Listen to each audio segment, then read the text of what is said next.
Good morning class. आज जो है वो हम लोग एक नया चैप्टर स्टार्ट करेंगे और उस चैप्टर का नाम है सेलिंग एंड डिस्ट्रीब्यूशन। आप लोगों ने सेलिंग वर्ड सुना होगा, डिस्ट्रीब्यूशन वर्ड सुना होगा। सेलिंग का बेसिक मतलब क्या होता है? What is selling? सेलिंग क्या होता है?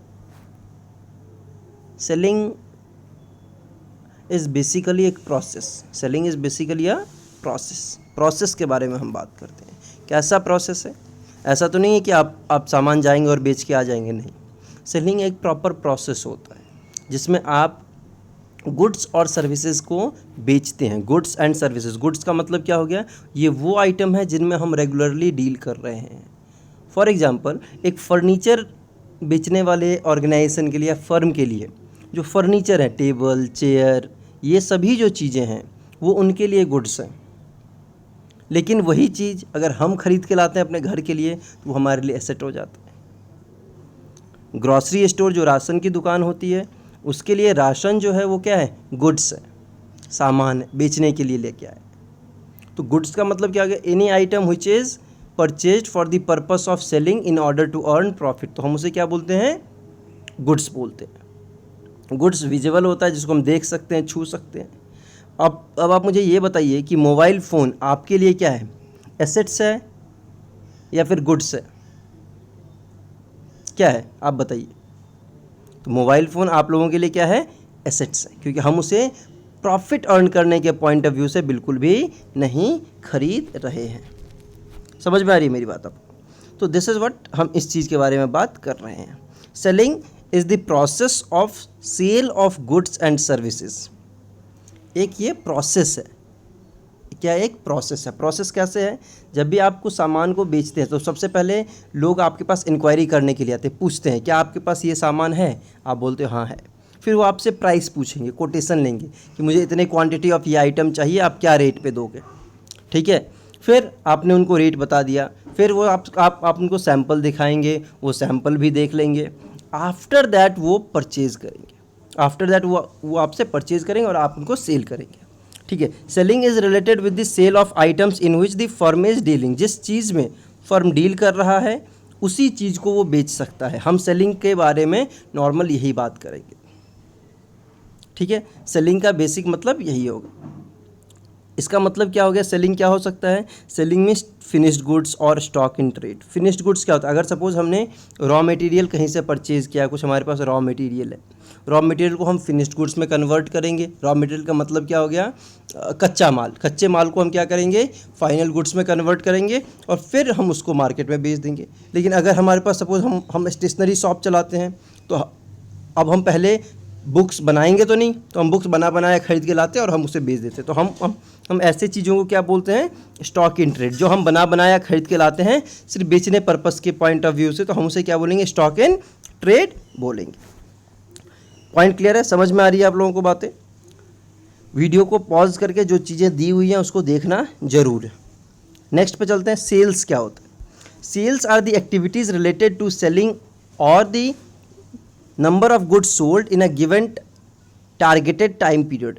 एक टाइम पीरियड में, एक महीने में आपने कितना सामान बेचा है, कितने आइटम्स को बेचा है, तो that is known as your sales.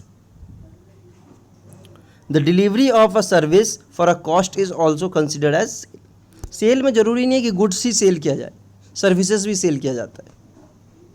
और सपोज करो एक सलून है जिसमें हम बाल बनवाने के लिए जाते हैं, तो वो क्या बोलेगा मार्केट में? अगर उसका काम नहीं हो रहा तो वो क्या बोलेगा कि मार्केट में सेल नहीं हो। वो क्या सेल कर रहा है? अपनी सर्विसेज ही तो सेल कर रहा है। वो अपनी सर्विसेज ही तो सेल कर रहा है। उसी के बारे में हम लोग बात कर रहे हैं। ठीक है। तो याद रखना है, सेल जो है वो एक पर्टिकुलर टाइम पीरियड के पॉइंट ऑफ व्यू से हम बात करते हैं। सेलिंग जो है वो एक कॉन्टिन्यूस प्रोसेस है। कभी भी बिजनेस ऑर्गेनाइजेशन में सेलिंग जो है वो बंद नहीं होता है, ये आपको याद रखना है। नंबर 2 क्या बोला गया हमें? Sale can be of goods as well as assets. हम सपोज करो जिस घर में हम रह रहे हैं, हमें एक नया घर खरीदना है, हम उसको भी तो बेच सकते हैं। तो लेकिन क्या वो हमारा बिजनेस है? नहीं है। तो इसीलिए हम उस घर को गुड्स नहीं बोल सकते, तो वो हमारे लिए क्या हो जाएगा? एसेट्स हो जाएगा। लेकिन जब हम सेल्स के बारे में बात करते हैं तो नॉर्मली हम इसे क्या बोलते हैं? सेल का मतलब होता है गुड्स एंड सर्विसेज। जिस चीज़ में बिजनेस डील कर रहा है। ठीक है। चलिए for a business sales means those goods and services in which he or she is dealing. हमेशा याद रखना बिजनेस के पॉइंट ऑफ व्यू से जब भी हम बात करेंगे तो हमारे पास गुड्स का मतलब क्या है, सेल का मतलब क्या है, sale of those goods, sales का मतलब क्या है, sale of those goods in which he or she is dealing. ऐसे ही हम परचेजेस के बारे में भी बात कर सकते हैं कि परचेजेस क्या होता है। परचेजेस मीन्स परचेज, हम कोई भी चीज़ परचेज कर सकते, खरीदना ही तो है मार्केट से। तो अगर हम बिजनेसमैन हैं तो हम रॉ मटेरियल भी खरीद सकते हैं, हम एसेट भी खरीद सकते हैं। लेकिन परचेज का बेसिक मतलब जब हम बात करेंगे तो परचेज का मतलब होता है बिजनेसमैन के लिए purchase of those goods and services in which they are dealing. जैसे रॉ मटेरियल परचेज किया, स्टॉक इन ट्रेड परचेज किया, तो हम उसे बोलते। ठीक है, next is your, a business में purchase assets but will be termed as buy or bought. हम उसे क्या बोलेंगे, बॉट बोलेंगे। तो ये ज़रूरी नहीं है, आप इसको कुछ परचेजेस भी बोल सकते हैं, बट नॉर्मली परचेजेस का मतलब होता है कि जब आप उसको दोबारा रीसेल के लिए या फिर उसको मॉडिफाई करके दोबारा से उसे बेचेंगे मार्केट में in order to earn profit. तो ये हमारे लिए थोड़ा ये चीज़ समझना ज़रूरी है। ओके, नेक्स्ट के बारे में चलते हैं। नेक्स्ट हमारे पास क्या है, Here goods refers to those items which are held for the purpose of sale in order to earn profit to run the business। तो goods के बारे में मैंने आपको पहले भी इन्फॉर्म कर दिया कि goods क्या होता है। ठीक है, अब हम आते हैं कि सेल जो करते हैं हम, तो उसका कोई प्रोसेस होता है, वो तो ठीक है, लेकिन सेल हम किस किस बेसिस पे करते हैं।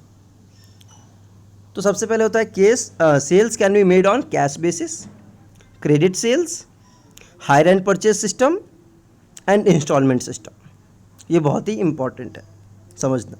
Cash sales basically cash basis में आप सब लोगों को समझ में आ रहा होगा कि कैश सेल्स क्या होता है। जब हम गुड्स को बेचते हैं और हमें पैसा इमीडिएटली मिल जाता है, चाहे वो कैश में मिल जाए, दैट मीन्स वो करेंसी नोट्स में मिल जाए। कैश का मतलब क्या है, चाहे वो करेंसी नोट में मिल जाए, चाहे वो हमारे बैंक अकाउंट में डायरेक्टली ट्रांसफ़र कर दे, पेटीएम से कर दे, फ़ोनपे से कर दे, हमें इमीडिएटली सेटलमेंट हो जाता है। मैंने आपको सामान दिया, आपने मुझे पैसा दिया, that is called cash sales. Merit क्या होता है इसका, क्यों लोग करते हैं, it reduces the chances of bad debt. Bad debt का मतलब क्या हो गया कि अगर आपने सपोज किसी को सामान उधार में दे दिया और उसने आपको पैसे नहीं दिए तो वो तो आपके लिए नुकसान हो जाएगा। तो बैड डेट का मतलब वही होता है, नुकसान। इंक्रीजेज लिक्विडिटी, आपके पास पैसे आते रहेंगे कैश सेल में, तो आपके पास जो है वो कैश बैलेंस अवेलेबल रहेगा। तो आपको आगे के टर्म्स में जो वर्किंग कैपिटल के लिए जो पैसे हमें चाहिए होते हैं, जो हमने प्रीवियस में पढ़ा था सोर्सेज ऑफ फाइनेंस में, तो फिर उसमें हमें कोई भी प्रॉब्लम नहीं होगी। ठीक है, तो आपको ये चीज़ ध्यान में रखना है। तो cash sales when goods are sold and payment is received immediately either in cash और थ्रू चेक और थ्रू डिमांड ड्राफ्ट। तो अगर हमारे पास ऐसा कोई सेटलमेंट होता है या फिर any other online medium. Okay, so the next part is your credit sale. Credit sale होता क्या है, उधार में बेचना। आपने किसी को सामान तो बेच दिया बट पेमेंट आपको इमीडिएटली नहीं मिला है। आपने कुछ टर्म्स एंड कंडीशन बोला कि ठीक है, हाँ आप मुझे 1 हफ्ते के भीतर पेमेंट कर देना, 2 हफ्ते के भीतर पेमेंट कर देना, 30 डेज़ के भीतर पेमेंट कर देना, जो भी एग्रीमेंट है उस एग्रीमेंट के हिसाब से आपको पेमेंट मिलता है। लेकिन क्रेडिट सेल का मतलब सीधा अगर आप समझो तो उधार में सामान बेचना।